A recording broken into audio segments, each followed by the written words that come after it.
Any points in time when you were in fear for your personal safety? Yes. Was it something that the defendant did? Yes. Can you tell us, please? Specifically, at one point, he pulled back a knife like he was going to throw it at me.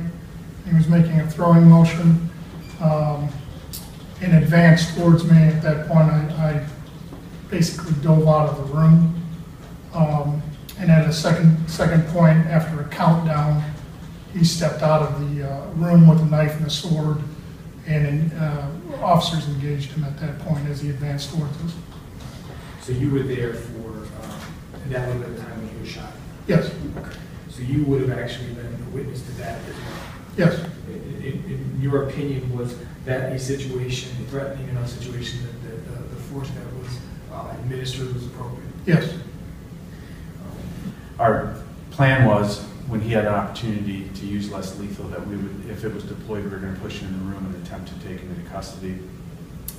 When he fired, we moved into that room, his kitchen, like a living area, but Mr. Ketchman was standing up in the doorway of his bedroom still, and he was holding a knife over his head and a sword in his left hand by his hip. Was he saying anything? He was challenging us. There was quite a bit of, prior to that, there was quite a bit of talk. He challenged us to come get him. We would have to, he'd kill us. He would kill us. We would have to kill him to take him into custody, that sort of thing. It's fair to say it's a very tense situation. It was very. Were you concerned for your personal safety? Absolutely, I was, and for my partners. So you were assigned the role of having the lethal force? Yes, I was lethal cover.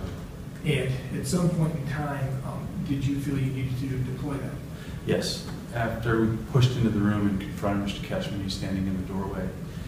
He lunged at us. It was within 6 feet at least. There was no cover between us, and I did fire.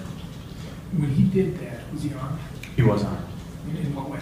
He had in his right hand, it looked to be like a kitchen knife, maybe a steak knife, and in his left, down on his side, he had a sword. It was pointed at us.